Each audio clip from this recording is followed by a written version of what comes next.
Here. What's up, guys? Happy Tuesday. Feels like a Monday, but is in fact a Tuesday. May 30th. I hope you guys are having a good weekend, good Memorial Day weekend, profitable weekend. It's been a couple of, about a week, since we did a show. I don't know if you can hear me. I'm still kind of sick, but it's getting better. Last week, I went through the whole cycle, ears, nose, throat, mouth, all that crap. Started with a sore throat, then the sniffles. Now we just got a little bit of a cough, and I'm hoping it's over, and we can get back to back to the grind and back to the workout grind. I've been having to skip and take some workouts off because of because of the sickness, man. What up, ACP? It's also probably gonna be I would say a lower chat stream. I went live an hour earlier than usual because of the massive size of tonight's slate, and then of course a couple of the big boys going live at 4. So I wanted to give myself 2 hours to research this slate, and that's what we're gonna do. What up, Andy? Hope you're doing all right. Hope you guys have had a good weekend, good couple of days without me. I wish these baseball slates would get a little bit more consistent, right? I guess there's Memorial Days, whatever. But like tomorrow, I looked at the schedule for tomorrow. It's like an all-day thing. Like, give me the 6 p.m. slate every day so I can set it and forget it on these streams and whatnot. But we out here. We got a big slate tonight. So these bigger slates usually get chaotic. Probably going to get a lot of double-digit scoring. Not a lot, but a greater chance of one team scoring a touchdown or two. And then the pitching is just kind of iffy, right? Looking at the surface, we got a couple of the strong candidates, McClanahan, Joe Ryan, Zach Allen. And then for a big slate, it really does kind of mellow out really, really quickly. So we'll see if we can't find ourselves a couple of guys to lean on, create ourselves a player pool, and go game by game as we always do. The stream brought to you by RunDFS.com. That's the place where we don't just play DFS. We run DFS. If you guys want to add the spreadsheet that I'll be using throughout the duration of this stream to your repertoire of tools to expedite your daily research process, certainly can do that. It is behind the paywall over at RunDFS.com. Bunch of passes up, week pass, 2 week pass, month pass, and then a end of year pass. It's not the rest of the season, it's the rest of the year pass, which I think this is just as incredible value. $249 for the rest of the year, $100 credit towards Fantasy Cruncher, so you rebeat that down to $149. There's like what, 6 months left, so that'll also encompass the beginning of NBA and NFL. So go take advantage of that. Good way to support the stream, support the site. Before we jump into the slate, let's go jump into the Roto Grinders weather report, see if there's anything we should be worried about. Also, if the music levels are off or anything like that, let me know, and we'll fix it. But it looks like it's going to be a quiet weather night, so that's good news. Winds in from left about 10 miles an hour in Detroit. Winds in from right about 10 miles an hour in Citi Field. Winds today would be a little lighter than yesterday, but still hovering between 5-10, blowing in from right, blah, blah, blah. All right, cool. Winds blowing out to center 10 in LA. So looks like a quiet weather day. We don't have to worry too much about that. And now we can get to work on the main slate. There are 2 games at 6:40 Eastern. Tigers hosting the Rangers and the Marlins hosting the Padres. We're going to skip those games and focus on the main slate. But if you're playing it, good luck. Cal Quantrill taking on Kyle Gibson in the game number 1 of the main slate. Orioles hosting the Guardians. I saw earlier today Orioles are interested in Aaron Hicks, and I cannot wait for Aaron Hicks to be a 20 home run, 20 stolen base guy for the Orioles out of nowhere. Because that's what ex-Yankee players do when they leave.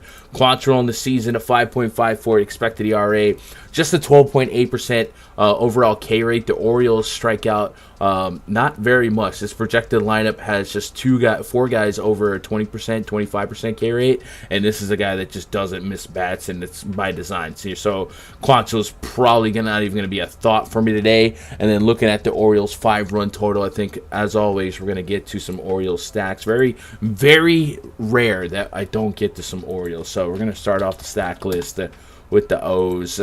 And Quantrill this season, his ground ball rate to righties isn't what it used to be.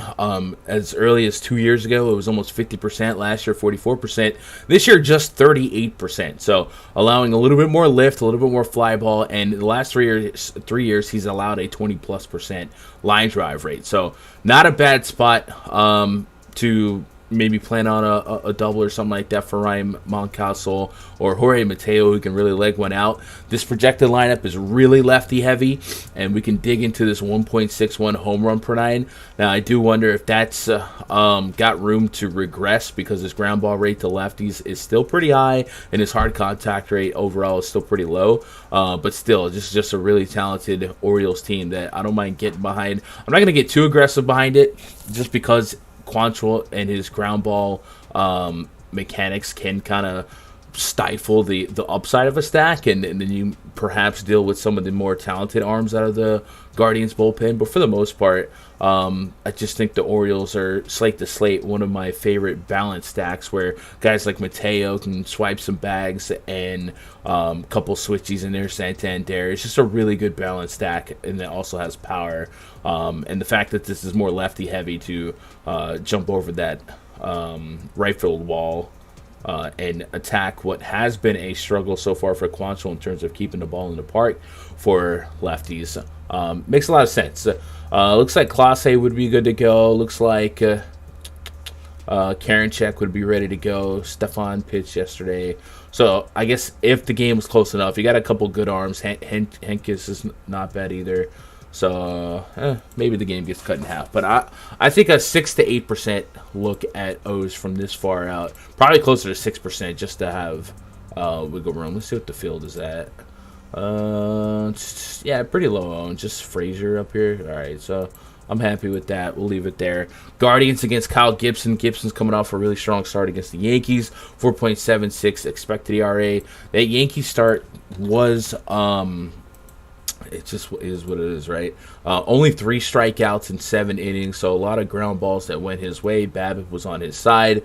I'm not ready to click Gibson's name, and this is a guy that already doesn't get a lot of strikeouts against a team that doesn't strike out much. Just a 19.4% K rate on the season against righties, and only 3 guys in this lineup over a 20% K rate. Zunino's the massive K rate guy. Zunino's also somebody, if you can neutralize his K rate, you can dip into a higher barrel rate on the team, and we know historically some power, though I do prefer that power against the lefties, and this part can suppress some power for the righties. So overall, we can hyper-focus maybe on some of these lefty splits for Gibson, with the bulk of our interest in guys on the Guardians like J-Ram, Naylor, Josh Bell. So looking at that, almost a 5x FIP, a 300-plus average, a 1.16 home run per nine.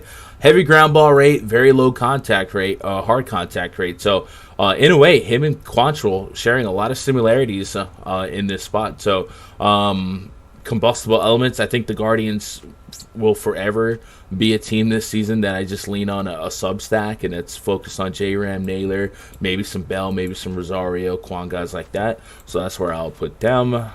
And I don't have interest in either pitcher. I just don't really feel like there's upside. There's definitely not strikeout upside pre-flop in either pitcher. I mean, we could wait till lineups come out, but I just can't see that changing with the mechanics of both pitchers. Gibson's strikeout prop is 4.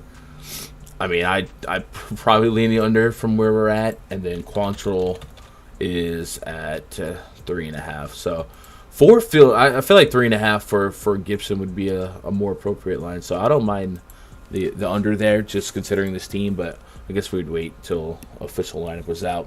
What up, Jake? Kind of like the Baltimore stack. Yeah, it's looking pretty solid. Yeah, I didn't really do much, Jake. I just been sick.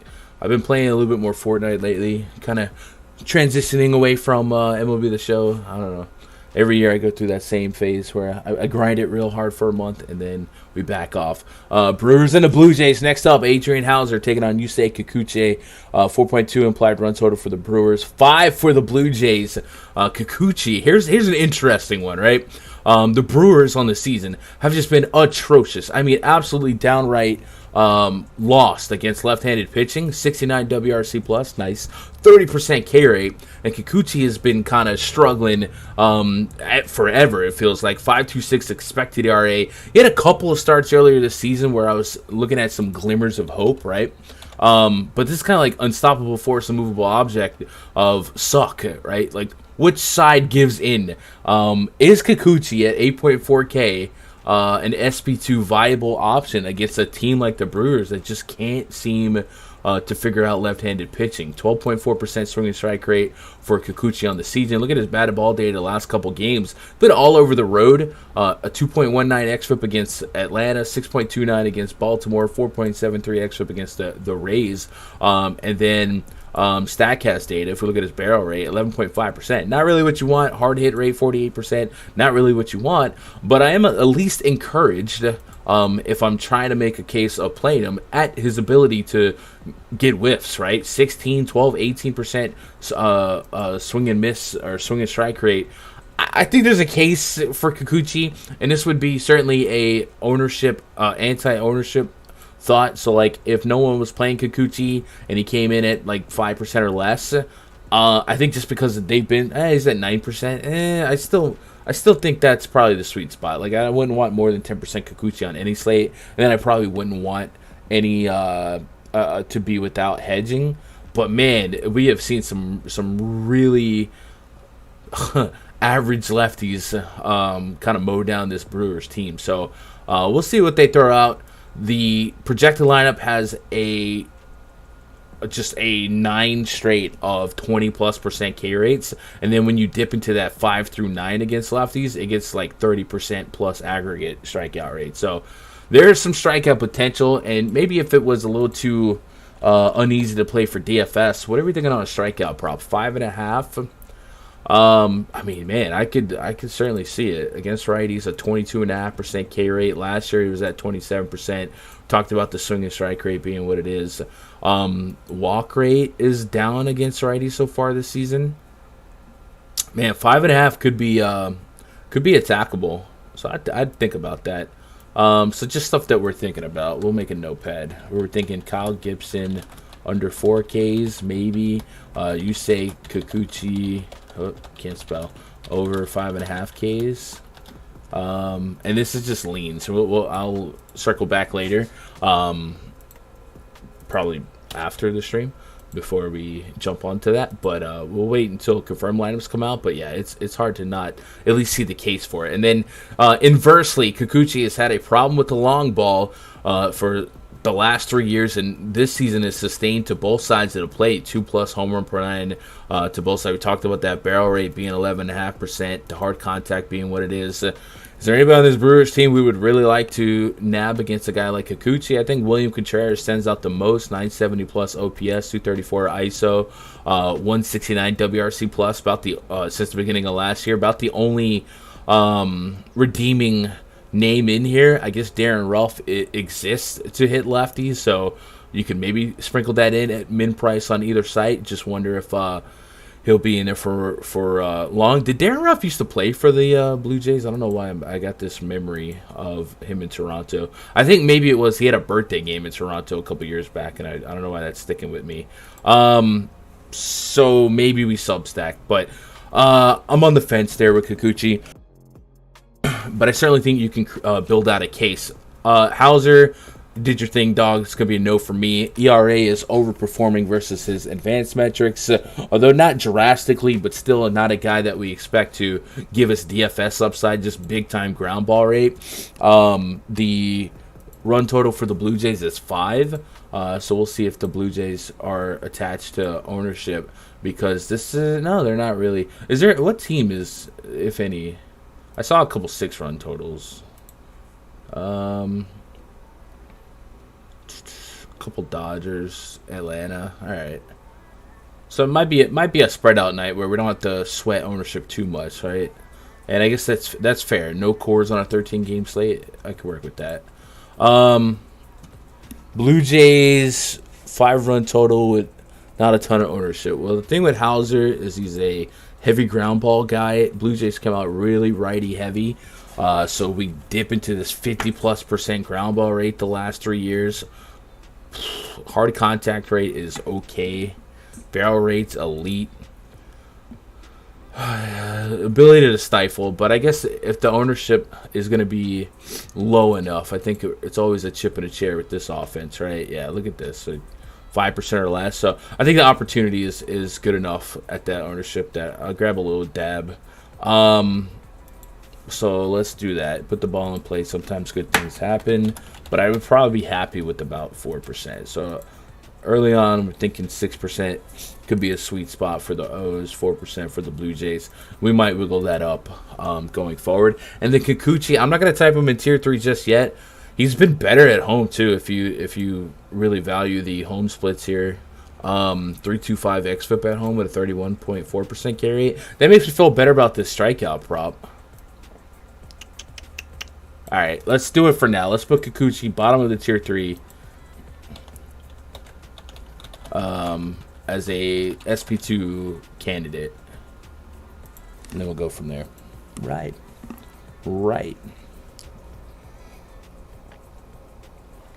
What up, Travis? Anything on the list yet? The which list? Here, let's type PrizePicks leans. How's his props at 3Ks? You think he gets there? Blue Jays do strike out a good rate. Man, he's just not a strikeout pitcher, right? 7% swing and strike rate, 17% K rate. Blue Jays, I mean, we say they strike out, but do they? 21% K rate against righties for Bo Bichette since the beginning of last year. If you're hoping for strikeouts, you're hoping for Brandon Belt, and he strikes out lefties even less than righties. You're hoping for Matt Chapman. I don't know. I mean, 3's just one of those I wouldn't touch it numbers. But like I wouldn't push back on it. But I don't see it in his stuff. Pitching stacks. Yeah, so the stacks that I've got so far, Orioles and Blue Jays. I don't love the Blue Jays matchup either. This is just a simple ownership play, right? They came in that low owned. I just feel like anytime a team like the Blue Jays with that much upside and power is that low owned at home, I'll take a shot. So even if it's just 4%, I want to be invested in it. So that's why I'm there. Brewers, I'm going to sit the Brewers out.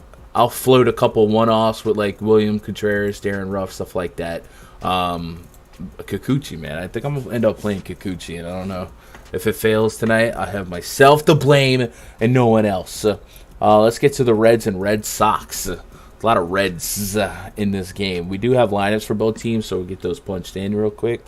Reds are throwing TJ Friedl, Matt McClain, Jonathan India, Jake Fraley, Tyler Stevenson, Spencer Steele, Nick Senzel, Will Benton, Stuart Fairchild, Ben Lively on the bump. Red Sox are going to go with Raimel Tapia.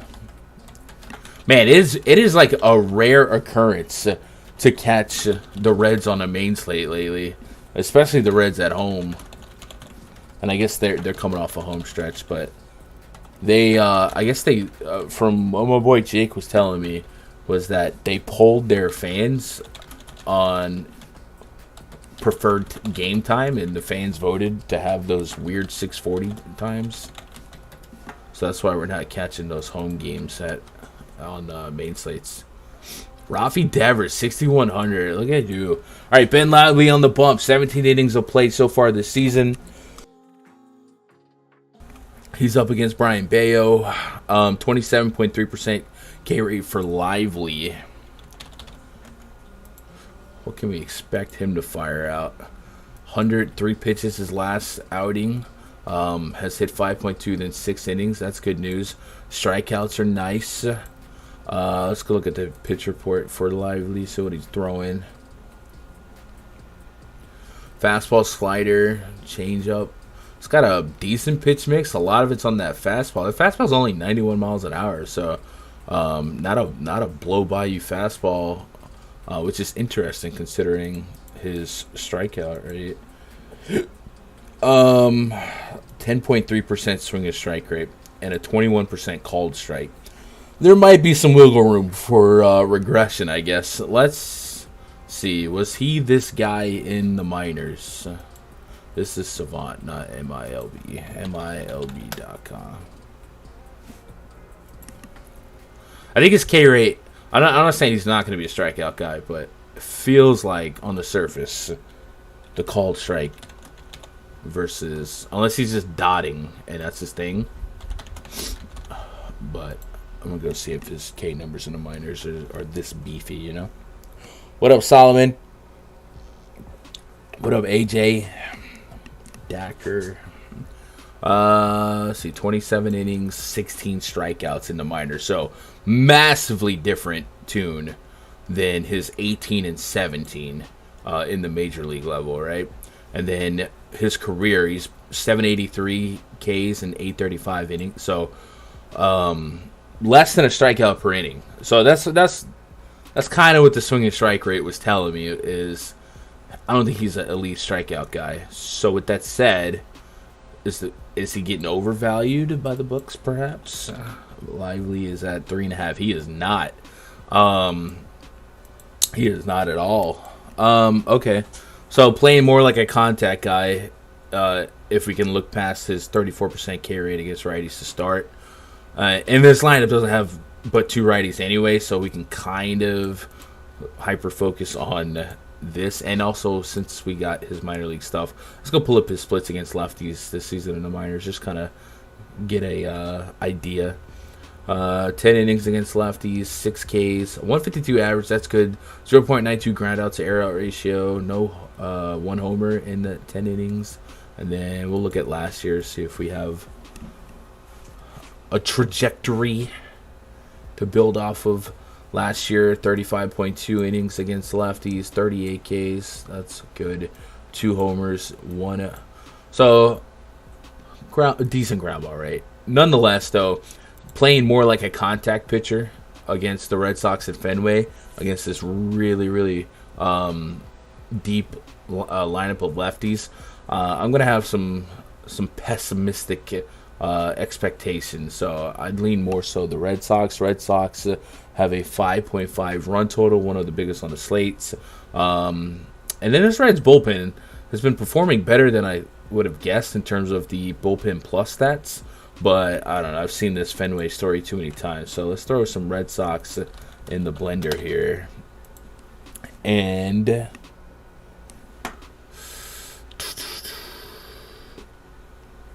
guess we would be focused on Devers. Devers is going to be easier to get to on Fanduel. But it's like this big. We'll talk about some ridiculous value. Twins kid is looking like a free square. So it's not going to be that hard to get a 6K bat on a 13-game slate. So Devers, Yoshida, sure.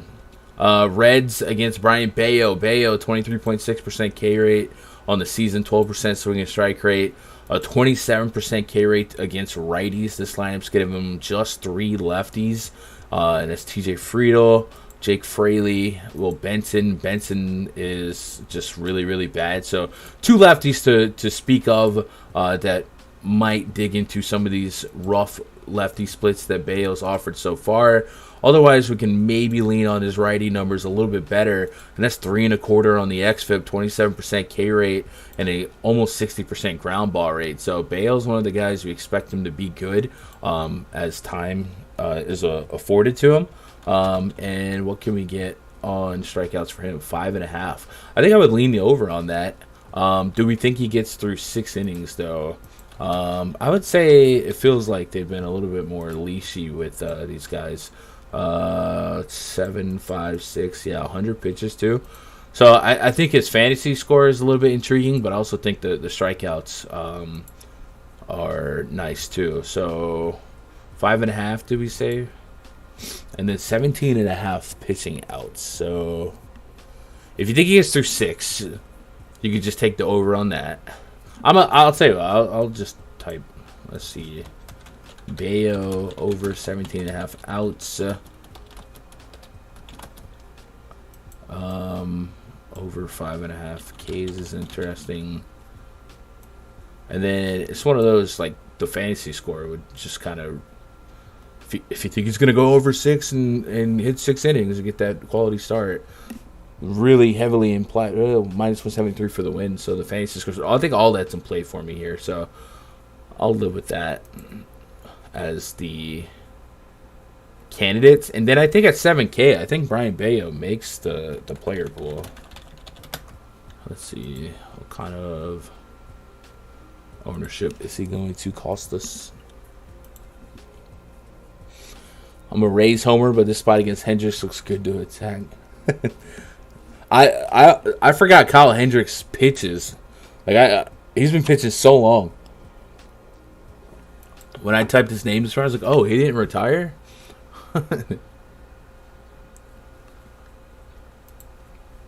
Let's see, Bayo. What you working with? 12%. That's reasonable. I can live with that.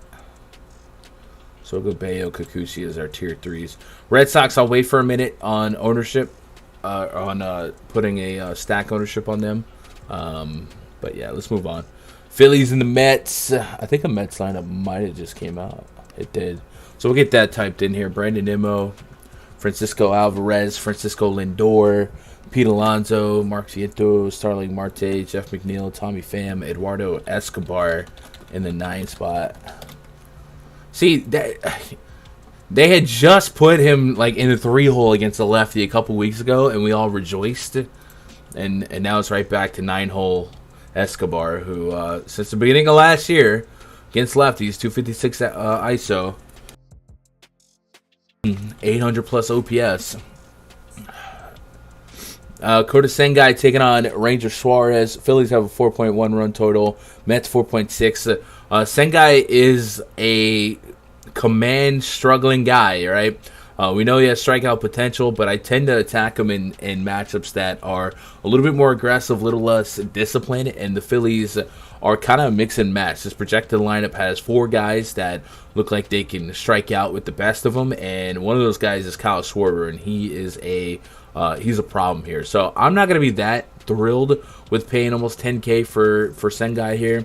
I don't know if you guys got a different spin on that.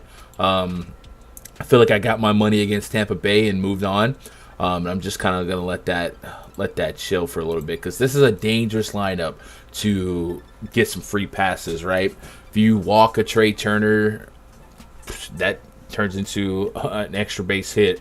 And it's just a really, really dangerous lineup. And a guy like Bryce Harper, he'll take his pitches too. So I'm leaning more towards wanting to get some of this Phillies action and the stack. And then kind of the same with the Mets here. Ranger Suarez, almost a 5 expected ERA, a 2 whip. The xFIP against righties has been really, really pristine. So it looks like he's been pretty unlucky in just 11 innings of sample size. But even if we lean back on last year's numbers with more broader sample size, sub 20% K rate, 260 average. So I'm interested. His ground ball rate's pretty doggone elite. So kind of like the situation for the Blue Jays where they're up against Hauser and his 60+% ground ball rate.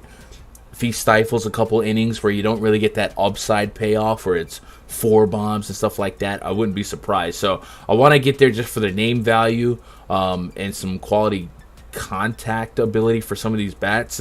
But I also am not holding my breath here. And Vegas, I think, has an appropriate line for both teams. So I might even nominate both teams for a sub-stack, actually. I think in Citi Field, that's probably the way to go. So let's go Mets and Phillies sub-stack, which means give me 2 to 3, right? And then we'll go from there. I don't know if I'm going to go 5 deep. And I don't have interest in Suarez here. Senga's getting hit with that regression monster. Well, I don't know what he's regressing to. Because I don't think we've learned any. I don't think anything has happened lately for Senga that we didn't kind of know from the start, right? It's just he doesn't throw strikes consistently.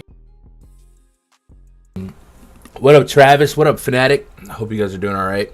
And that raises the pitch count real quick. What is let's see, Senga 2.5 Ernies? That's it. I feel like I would lean the over on that. 1.5 hits first inning, 6 Ks. I still think you can get 6 Ks. I think I would go the over 2.5 Ernies against that line. Well, I guess again, see what the official lineup is, but over 2.5 ERs.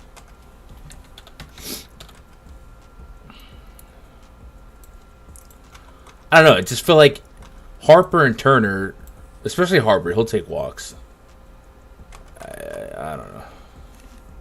I don't know. What up, Travis? Hope you're doing all right. What up, Steve? Hope y'all doing okay. I'm not going to do it. Royals and Cardinals. Do we have lineups for this one? We did just get a Blue Jays lineup. You guys want to type that in there? We'll do that real quick. Man, dude, you ever wake up to go to the bathroom and then you know, like, oh, your alarm had like another 2 hours, so you try to go back to sleep and you just can't fall back asleep? That's me today. I could not fall back asleep, and I feel like maybe an afternoon nap is in my future, or just a butt ton of caffeine. So either way, something to wake me up. I try to stand in the sun for a little bit, get some nature to wake me up, but yeah, I don't know. Didn't happen. All right, let's move on to Royals and Cardinals here. We do have these lineups. That's where, yeah. So, Nick Prado, Vinny Pasquantino, Salvi, Bobby, MJ Melendez, Michael Massey, Michael Garcia, Nicky Lopez, Drew Waters. It's Greinke versus Miles Michaelis. That's a doozy. Brendan Donovan leading off for the Cardinals. Goldie, Gorman, Arenado, Wilson Contreras, Alec Burleson, Paul DeYoung, Juan Yepez, and Tommy Edman. We like to see that. Royals have a 3.9 run total. The Cardinals 5.3. The Phillies lineup just came out. I think it's as... Wait, is Harper not in the lineup? Harper's not in the lineup. Fudge. Stott, Trey Turner, Castellanos. So now I don't know if I feel as strong about the over 2 Ernie's take. 2.5 Ernie's, rather. It's crazy how like Harper makes that big of a difference looking at this lineup, but I still have no interest in pitching Senga, but no Harper. I might just I don't think I'll take it. Harper's big. Harper's big protection for Turner, and he's a big walk guy, and he's going to burn a lot of pitches. So now that he's not going to be in there, you're about to turn into Cardi B. Yo, I play Fortnite with a group of besties from Cali, and they get me saying dumb stuff like that. Oh, we're working on it. Hate when I wake up 20 minutes before my alarm. Oh, that's the worst, bro. It's the worst. What up, Em? Hope you're doing all right. All right, so as far as this Royals and Cardinals matchup, Zach Greinke versus Miles Michaelis. Have no interest in pitching Zach Greinke, another contact no K guy. And then on the Cardinals side, 5+ expected RA for Miles Michaelis, another contact guy. Michaelis has allowed some power, $1.25 on the home run per night against righties, a 27% line drive rate. So the pushback is, do you believe in the Royals? The Royals did have an offensive outburst the other night. Salvi would be the guy for me. Vinny Pasquantino also could tap into that 300+ average allowed to the lefties. There's a couple guys here. It would be a heavy focus on the top. Pasquantino, Salvi, maybe some Bobby Witt. But that's it. So I might substack that. And then on the Cardinals side, why can't I quit you? The Cardinals are just, I can't quit them, man. 109 WRC plus against righties. You get a guy like Greinke who does allow a lot of contact, does allow some homers to righties, 147 homer per night so far this season against righties. Guys like, man, Goldie's got a 3.7 on the bomb detector, not certainly not like bad, right? You might expect it to be a little bit better, but I think the softer contact for Greinke is holding it down just a little bit. And then Busch Stadium doesn't hurt or doesn't help either. But I think I might full stack cards just because I'm a sucker for the Cardinals.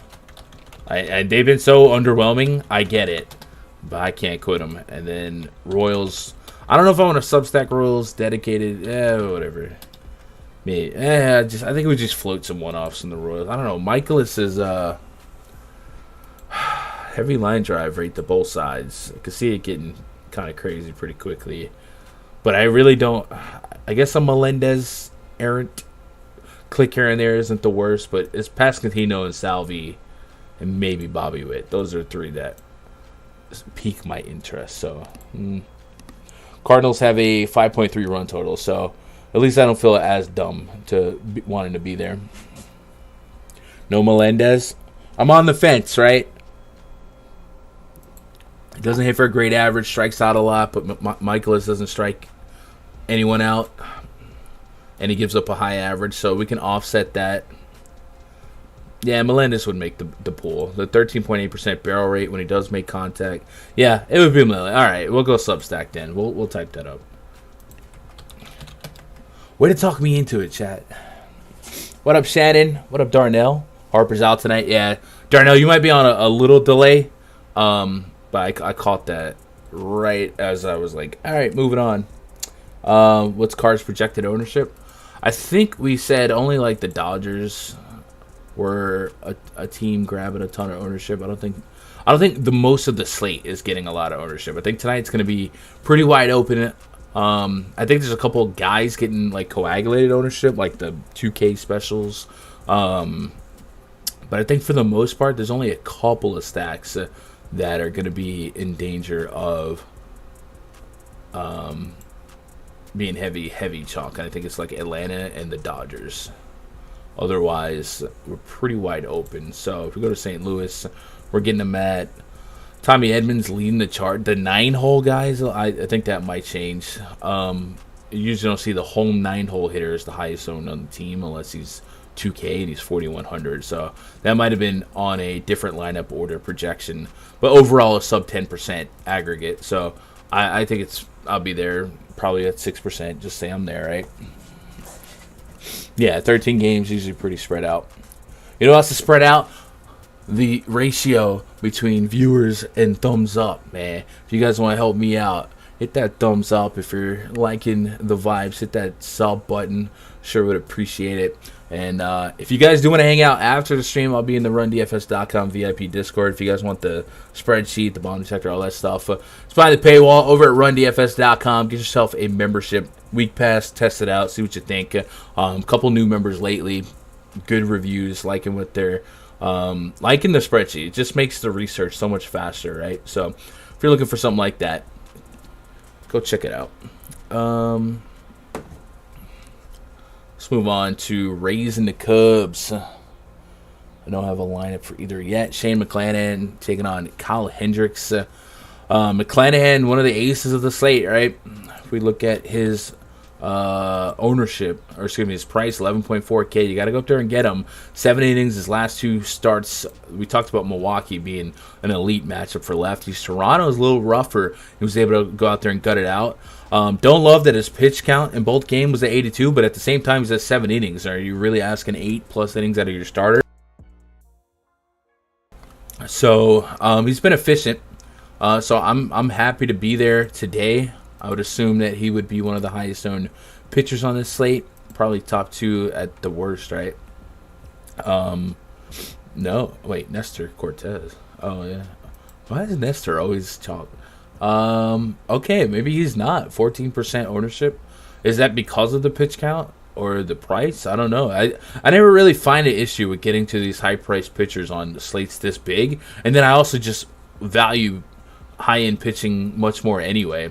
Cubs on the season, 121 WRC plus against lefties, so pretty good. Some scary names in here. Some guys that don't strike out a ton, like Nico Horner, but then there's some guys that do strike out. So I mean, at 14%, I'd be happy to be at 25 to 30%, double the field, and still have plenty of equity in my portfolio of lineups to work around it. So let's put McClanahan in a tier 2. And then Kyle Hendricks on the bump for the Cubs. Did your thing, dog, but that's going to be a no for me. 4.85 the expected ERA, 1.85 on the whip, 22.7% K rate. I want to attack that, right? We make a reference back to Kevin Roth's weather report. He did mention winds would be lighter than yesterday, hovering between 5 to 10, blowing in right from center for most of the game. So a boost for pitchers since it's blowing in, right? So maybe that helps. That's another boost for McClanahan. But with Kyle Hendricks, he's been a heavy fly ball pitcher, and his barrel rate's 7%. That's only 4 innings, though. If we look at last year, it was closer to 10%. I do want to pick on Kyle Hendricks, but he may not be long for this one. So, And with the win boost, I don't know. I think I just bet on talent here. Yandy Diaz, Franco, Brandon Lau, Rosarina. We get there. So Rays run total is 5.1. We got a couple fives. I think we get to the Rays, unfortunately. Rays stack. And then Cubs against McClanahan. Man, if McClanahan was like 60% or something like that, I'd feel more inclined, but I don't. Just to have that, hedge against the field. McClanahan's 4.69 xFIP to lefties, a little bit surprising, but only expecting one or two lefties, Mike Talkman being one of them, so we could focus on that 30% K rate to righty. So I'm not really there on Cubs. If he slipped one against Wisdom or Chris Morel, who's been killing it, sure. Their 20+% barrel rates are parlayed with 30+% K rates, and with a guy like McClanahan, I lean more towards the K side. So not really there on the Cubs. Can't play them all, Billy. What up, Dylan?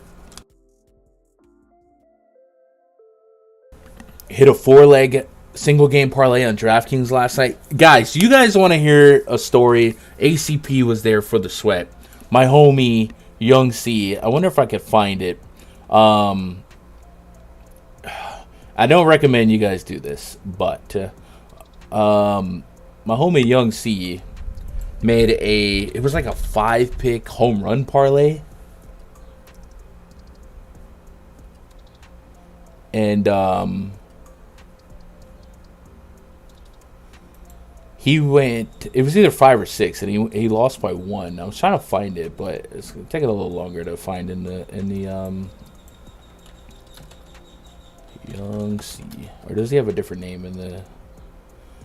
Anyway, he had, it was like Judge, Vladdy, Yordan Alvarez, everyone hit, and it was like the most ridiculous ways too. Like Judge hit a bomb off of the Orioles closer, Felix Bautista, in the 8th or the 9th. I think it was the 8th. I'm not sure. And then Vladdy got one off a position player in the 8th against the Rays. And it came all the way down to Yordan Alvarez, and he didn't get it. But it was a $37 entry for like $100K, and he missed it by 1. I mean, the sweat was nuts, man. So rough. But that just what RC, you reminded me of that when I saw a parlay. Hit a 4-leg parlay on DraftKings. I turned $5 and $1,100. Wow. What was it? Was it a baseball parlay, or was it for like basketball? McClanahan prime spot. How often do the Cubs play spoiler here with their 121 WRC plus against lefties? And are they attached to any ownership? Round robin, that stuff. Yeah, man. He's running a little hot lately, but it was like, was it Teosc? No, Jorge Soler. He was on there. It was a bunch of short odds homers too. I'm pretty sure it was like Soler, Judge, Vladdy, Alvarez, somebody else. What am I looking for? Cubs ownership. Yeah, they're untouched. If you got that feeling in your bad knee, go for it. I lean towards McClanahan being good. But if this was one of those spots where McClanahan was a 50% owned pitcher, I would certainly take a click or two on that. Win in that rate, yeah. All right, not playing Hendricks.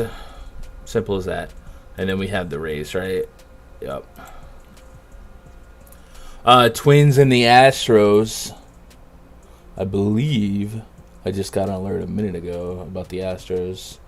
Or was that on Cruncher? So we do have a Twins lineup. Twins, Joey Gallo, Julian, Carlos Correa, Byron Buxton, Alex Kirilloff, Royce Lewis, Max Kepler, Michael A. Taylor, Christian Vasquez. So Royce Lewis, he was up for a cup of coffee last year, I believe, I think, and then now he's back, batting 6 today. He's 2K, bare bones min price on both sites. He's not a secret. He's going to be pretty heavily involved in ownership tonight across both sites. So kind of understand that that's what you're working with. Joe Ryan on the bump against a tougher matchup against the Astros. Joe Ryan individually, when you put all the pitchers on the slate just based on talent, he's certainly in the top 5 in my estimation, but the matchup certainly suppresses some of his projection. I would say his ranges of outcomes, right? So I'm curious to see what you guys are thinking about him, and also see what the field is thinking about him out here on the road in Minute Maid. I'll probably put him as a high tier 3 from this far out. Ownership is planting him at 8%, so less than Bayo, less than Kikuchi, less than Kota Sengai. So 8%, I think the opportunity is enough for me to have a couple shares. So I'm going to put him at tier 3.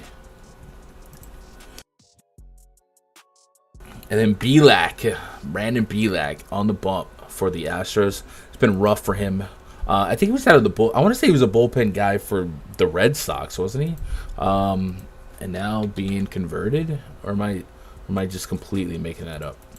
6.2 innings for the Astros against Milwaukee. 90 pitches there. Solid game in terms of length, but it looks like it all imploded. The pitch count's been there through it all, 5, 8, 5. So his whip is crazy, but the strikeouts have also been kind of there. But that high strikeout game was against Oakland. 20% K rate, 10.7% swing strike rate, 1.54 on the whip.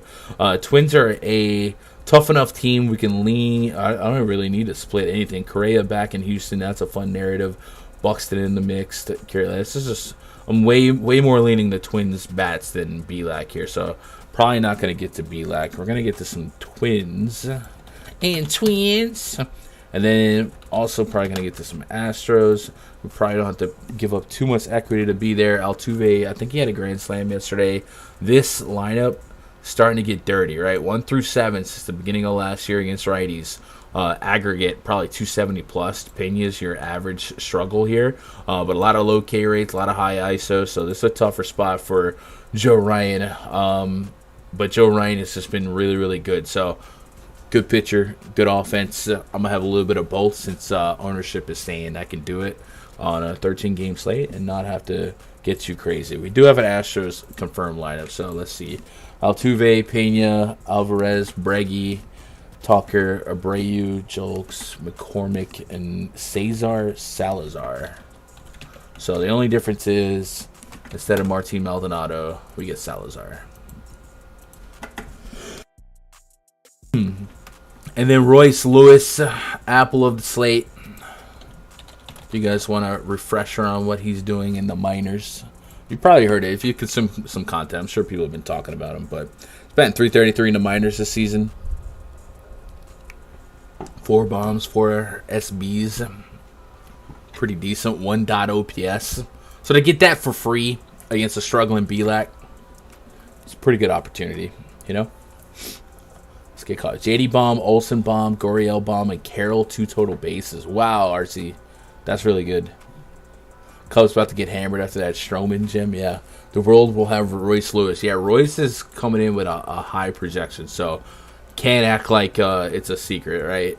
It's he's almost at 30% own on a 13-game slate. So I don't necessarily care about value in baseball. And we've seen this a few times. Heck, we've seen Tatis at 2K, and then the failure rate in baseball, and that's not a smaller slate, right?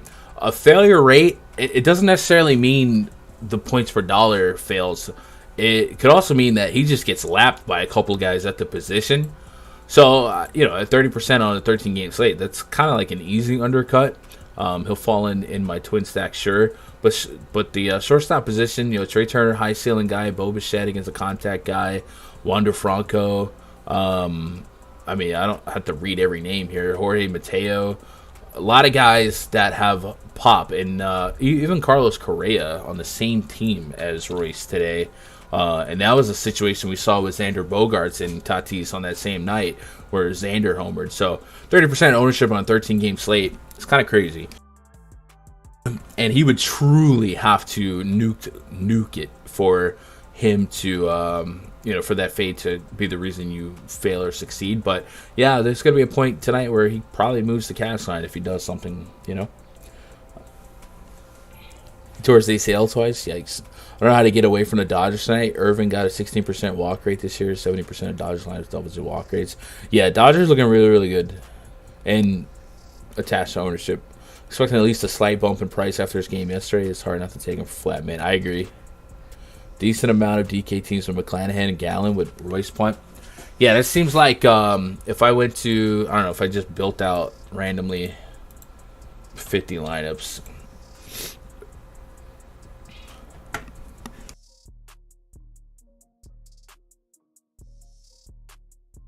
I guess I didn't upload my projections yet, but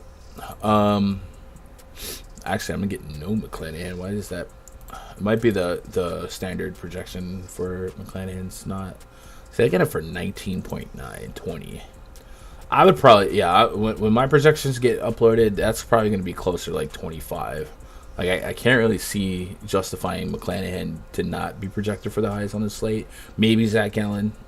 But yeah, I'll adjust that. But yeah, I definitely see what you're saying. Zach Gallen, McClanahan. If I just locked those two and ran it, I'm sure I would get like 100% Royce. And I haven't set any other parameters, so 70, 80, yeah. Definitely think that's going to be a common build here. So did we throw Astros stack? A little bit, right? Yes, okay. So we're good here. Let's get the White Sox and Angels next.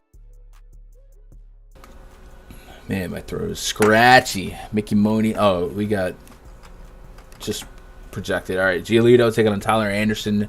Anderson 5+ expected ERA, 48 innings so far this season, just a 13% K rate. Not what you want. White Sox 104 WRC plus against lefties.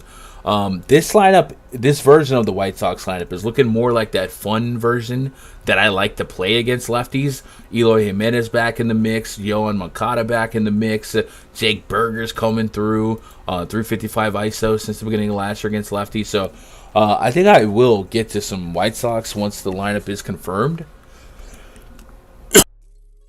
Excuse me, I missed the mute button there. I hit the volume. So I like them. I like them. So let me throw them in the stack list here. I'm not playing any Tyler Anderson.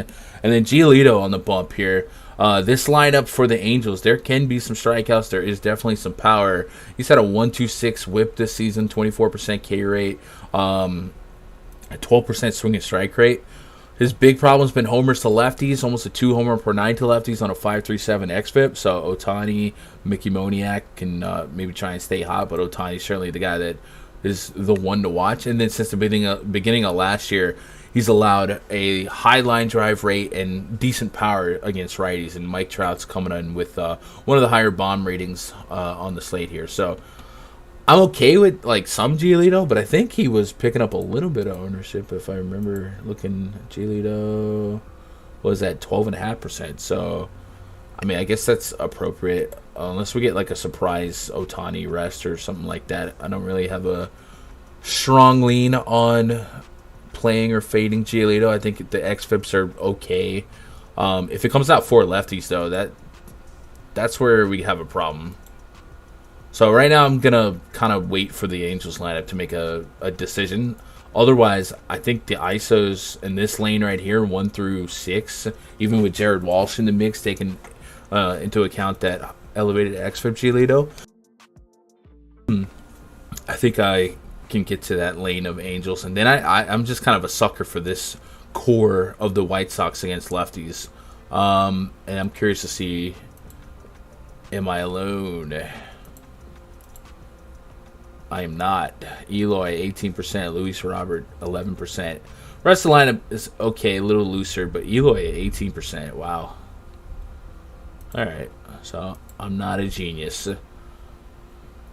Jake Berger with one of the highest bomb ratings on the slate so far. Let me see. Let me sort this. Donnie Berger hit a homer and didn't spill his beer. That's such a good movie. Burger's at the top. Oh my god. There's a lot of green here too, fellas. Oh wait, that's Judgy. It is a decent amount of green for Jesus. Judge is just different. He's just different. Burger's number 2 on the bomb detector. If we park adjust it, Burger will be number 1. So keep an eye on him. Wish he was betting higher this 7th. I guess he could be. We're waiting on a lineup. But yeah. Thank you, Jake. What up, Wes? Are your projections on the sheet? Let's glad to see you back in action. No, the projections, we're coding that out. I'm trying to figure out what's the best method to push that in there. Because to transfer it to Cruncher, you can either upload it or you can just copy and paste it. I'm not sure if people understand the process, but I'll try to do it this week. If somebody pings me in Discord, I'll try and do that. Maybe I'll do it tonight. Maybe I'll try and code that in there tonight because the Yankees play late. But I appreciate that. Yeah, Jake, I don't know this cough, man. I told some of you guys that were here earlier heard I missed a lot of last week.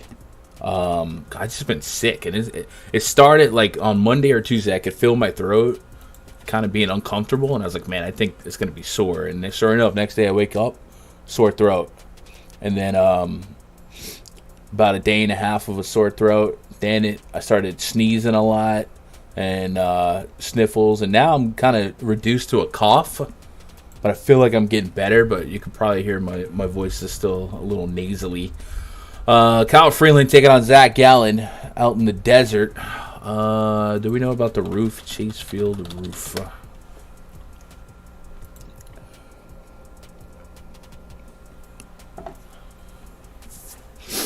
Closed.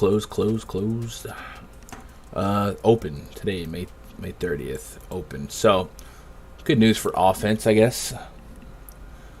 Freeland, 4.15 expected ERA on the season on the road, and we will notate that because of the Coors effect. 4.86 xFIP, a 2.93 average allowed with a 1.71 home run per 9 allowed. So it's a really good spot for the D-backs. Generally, they have a sub 100 WRC plus, which is not what you want, but you can give me Ketel Marte, Manuel Rivera, Lourdes Gurriel to an extent, but his power against lefties is a little alarming. Christian Walker's in a great spot. Longo Dongo historically against lefties we can get behind. So I like the D-backs off the rip. We love the fact that the roof's open, so we'll throw D-backs into the stack list. And then Zach Gallen, Fanakis, up against this Rockies team. Lots of strikeout potential. Just three guys in the projected lineup under a 20% K rate. And Gallen's just been that guy, pal. So we'll put Gallen as perhaps a tier 1 today. You guys think so? We'll put him in tier 1. I think he coming with the highest ownership, but it's rightfully so.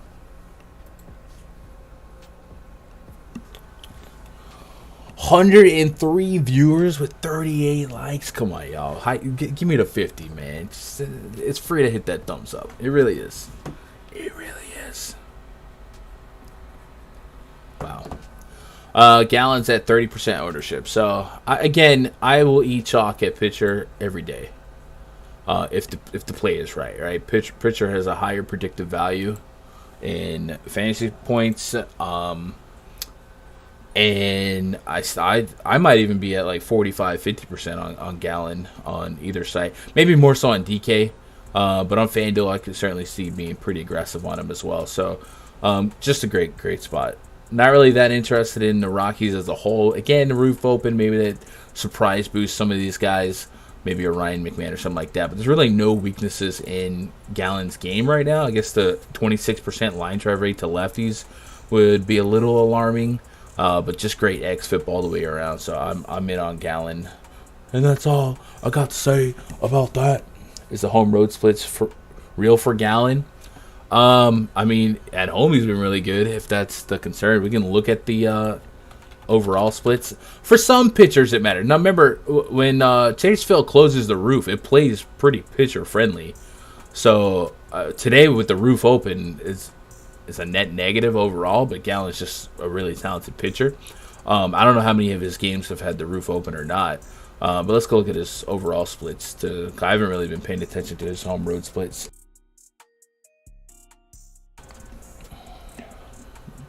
Home 2.7 or 0.7, away 5.4. Ooh, that's rough. All right, let's see what his Who's his face on the road? Didn't the Pirates just like light him up for some reason? They did. 5 earnings, 8 hits allowed. At Philly, he got beat up. Back-to-back rough starts. Let's go look at the underlying metrics in those starts. So, wasn't missing any bats. Batted ball data. Jesus H.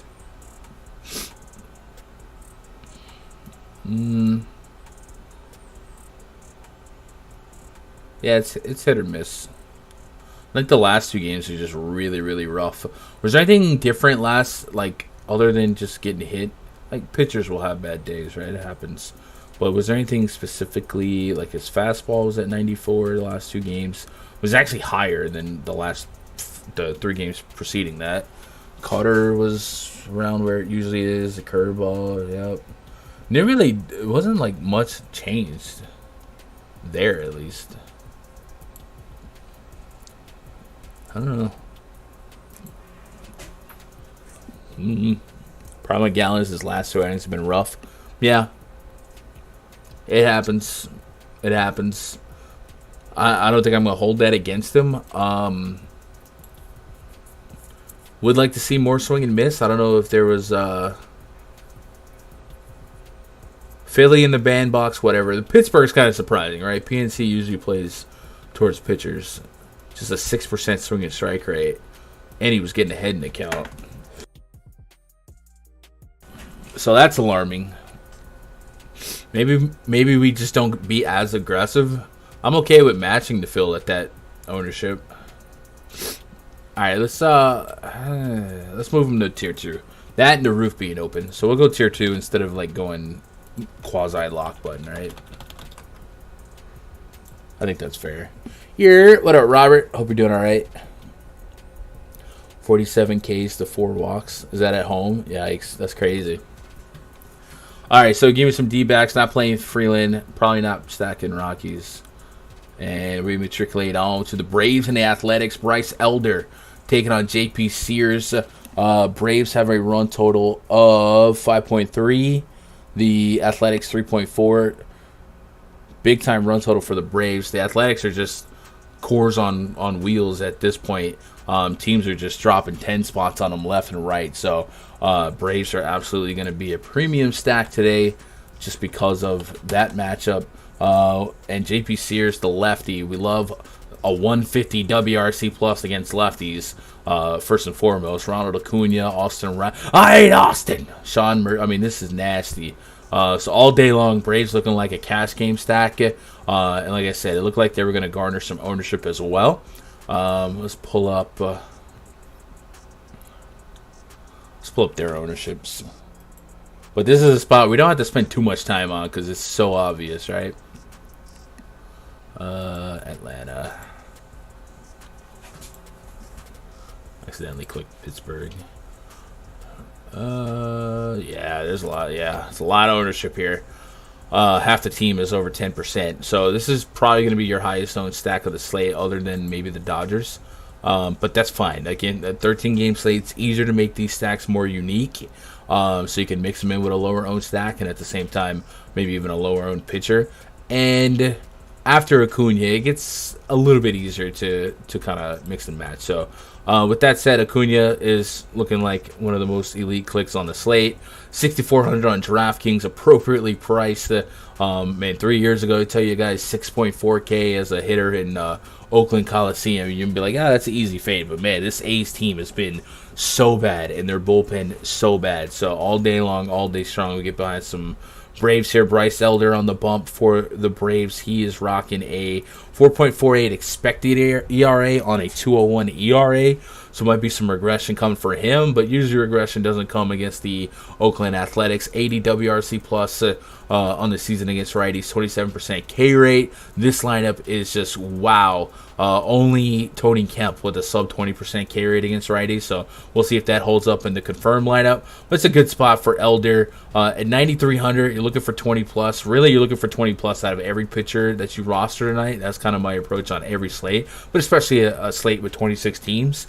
Can he get it against this lineup? I think it's very plausible. 64% ground ball rate to righties against lefties, a 46% ground ball rate with a 21% K rate. And this is probably going to be a good old half and half lineup. So I'm fine with getting the Elder. I'll probably nominate him to be a tier 3 from this far out.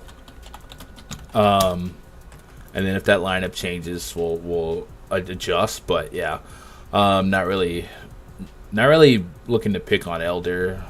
If we get an errant Noda, Rooker, Seth Brown falling, sure, this lane right here, this 2 through 5, has some power, but it's just neutralized so much by heavy K rates in this ballpark. So, it is what it is. If they fall in one-offs, they fall in one-offs. So, let's matriculate on. Ship try to say the O's AAA team would beat the A's. Man, I mean, they might. This isn't like basketball, right? This isn't like college team versus Ohio State versus the Jaguars or whatever, right?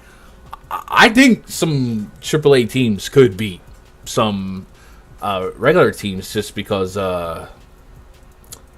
especially the A's. I mean, this is not even quad A to an extent. I think Noda, Rooker, Brown, Langoliers can play, but I mean, it's surrounded by nonsense. And there are some stacked AAA teams. I don't know what the O's are throwing out specifically, but there was a time where the Yankees AAA team was like dirty. I've seen the Angels AAA team be dirty in the past, so it wouldn't shock me. And then baseball's just a crazy game anyway, where you good teams lose, right?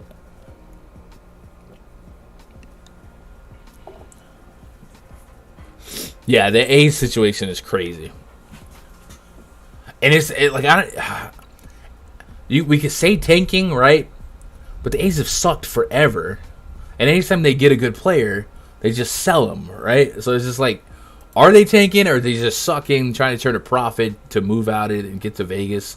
Maybe they are tanking to make that move. I don't know. Just some of these teams, you just get to feel like the ownership doesn't care. Like I get that from Oakland, I get that from Cincinnati.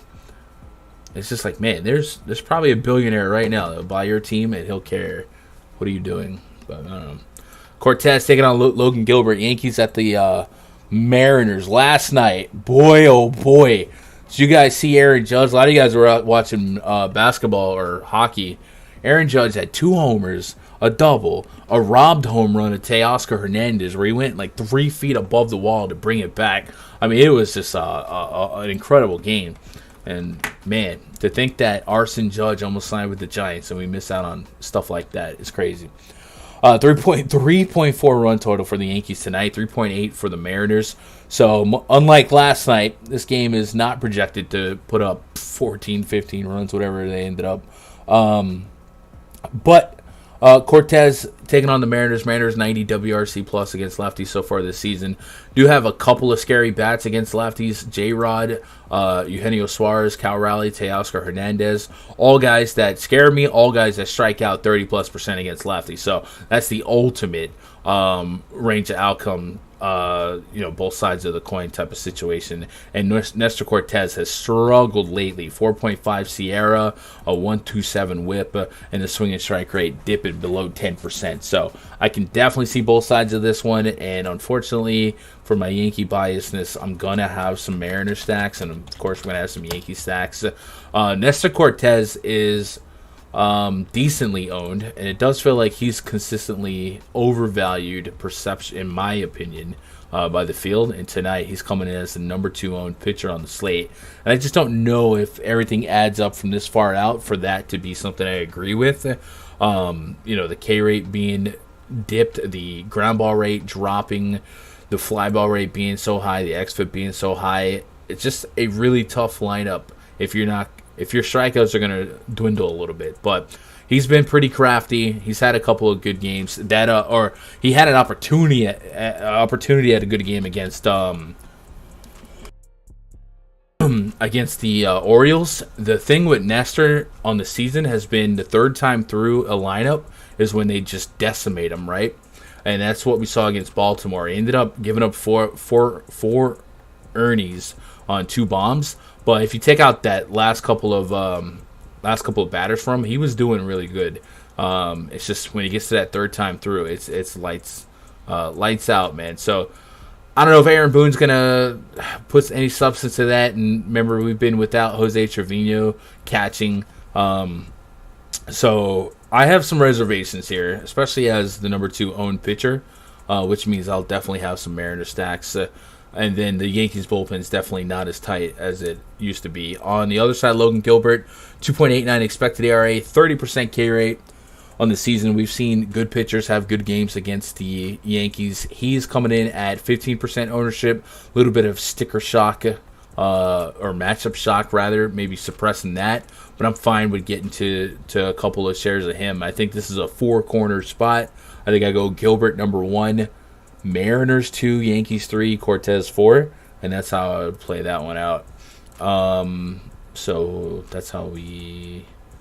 Man, I think Gilbert's a tier 2, so we'll go Gilbert here. And then Cortez, man, if I...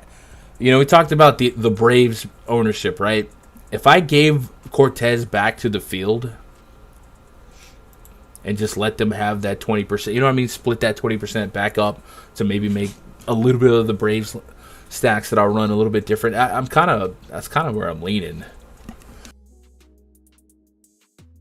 I don't know. We'll see what the confirmed lineups are looking like, but I'm always a lot lower on Cortez in the field, it feels like. Incredible performance. Yeah, that Judge game was historic, bro. I'll never forget that. I read Judge always had some really good games in Seattle. A couple years ago, Moonshot, that Ryan Ruocco was on the call, and that lives in my head rent-free. Pirates and A's I've never cared about spending. Yeah. It's not even spending. It's just like, if you're tanking, like, don't get me wrong, tanking works, right? We've seen it. Astros, Orioles, the teams that tank to collect picks, to collect prospects, to finally get... Once you do that, you create that core that you can work with. Well, then you have to pay them. And that's the part that the Athletics back out on. They're like, every time they get a good player, maybe Josh Donaldson, Matt Olson, Sean Murphy, you know what I mean? Like, they don't pay them. They just keep sending them off. So it's like, what are you tanking for, you know? It's just, how is that allowed? Johan Oviedo taking on John Brebbia. Brebbia, I believe, is the opener, right? Who's piggybacking him? San Francisco. Sean Manaea. Oh, boy. Last time this happened, Manaea went nuclear. 8 Ks in 3.2 innings. Heavily unsustainable. But 5,900 from Manaea if you want to run that one back. Matchup today against the Pirates, 93 WRC plus park for him.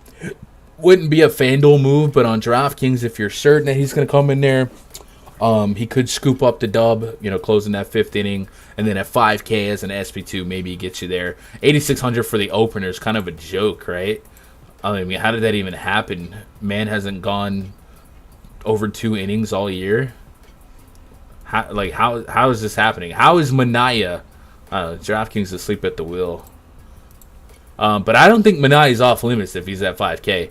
Oviedo, 20% K rate, 1.53 on the whip, 4 expected ERA. Just nothing that I'm excited to get to. Giants can strike out, and we've had some big strikeout games from Oviedo earlier this season, but so far the general advanced metrics are telling me that not really much to be excited about. So this game just might not exist for me. Right, a nighttime Oracle Park game. If it goes off, it goes off. We'll let one-offs fall where they will, but I don't think I'm going to grab much here, other than possibly some Sean Manaea. If we put Manaea here, and I think that's fair, let's just put Manaea as the pitcher of record. Pirates jumped to a 106 WRC plus. The K rates dropped dramatically. But at 5.9, if he stole a dub in the 5th inning with 5 strikeouts, I wouldn't be surprised. I think I'm going to stay away from getting that cute from this far out, but yeah. Not the craziest thing you could do, I guess, right? Rockies should probably just join always punt party because Core's never going to stop being Core's. Yeah, but they knew that going into it. And the Rockies have had good teams in the past, though. Like, you could still build on your strengths. I don't know what they're playing. I mean, they might be tanking because it's not like they literally are paying Arenado, so it's not like they're anti-paying.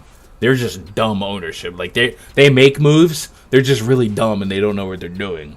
But like teams like the A's are just like so stingy that they don't pay nobody. I'm getting tagged. What's going on here?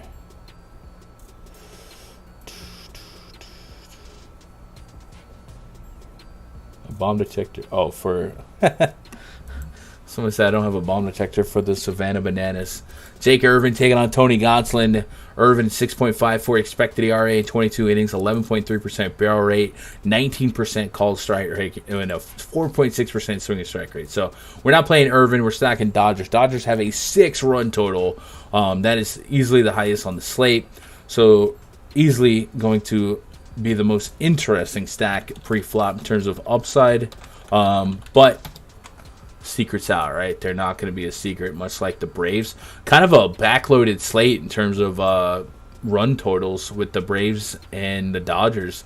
Dodgers ownership looking like 15-14. Then you get under 10 pretty quickly. Freeman, Mookie. So Freeman, Mookie, Acuna, those type of guys look like cash game mainstays today. Backing up Irvin is a below average Nationals bullpen. Yeah. Gonsolin has a 20% K rate. Not really that excited to play him. And the Nationals are a team I just don't necessarily pitch against. They don't strike out a ton. They don't hit for much power, but they're kind of scrappy when it comes to trying to collect some strikeouts. So that's how we're approaching that. And that is our slate. So I don't know if lineups came out. We can punch in some lineups. If you have any questions, comments, concerns, throw them at me.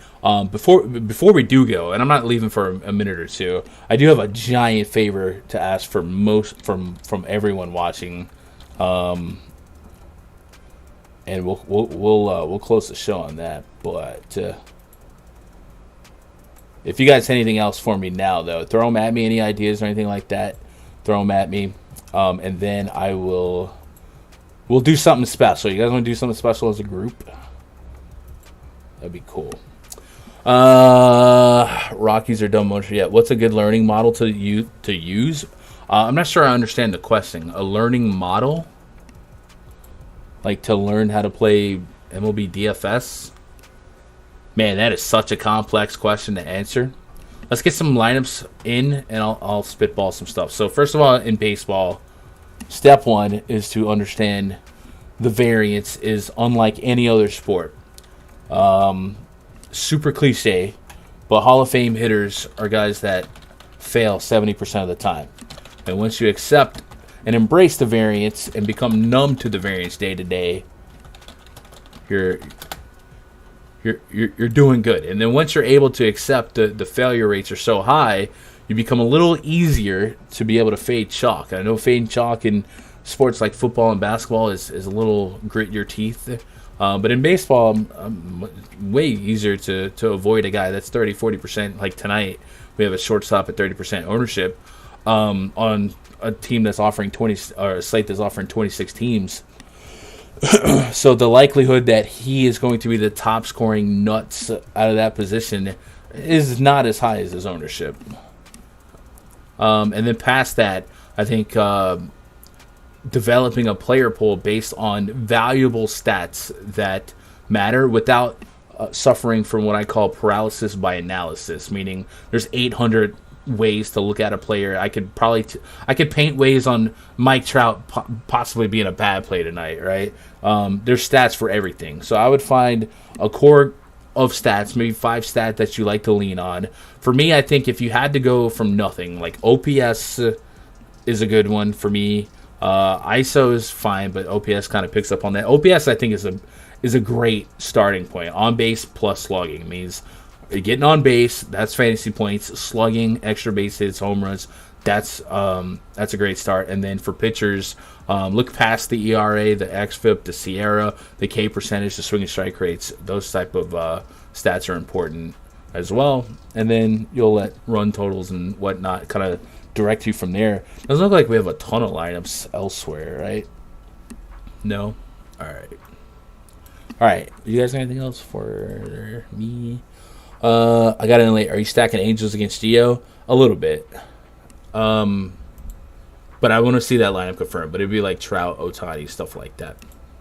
Alright, guys. This is really cool thing that we can do right now.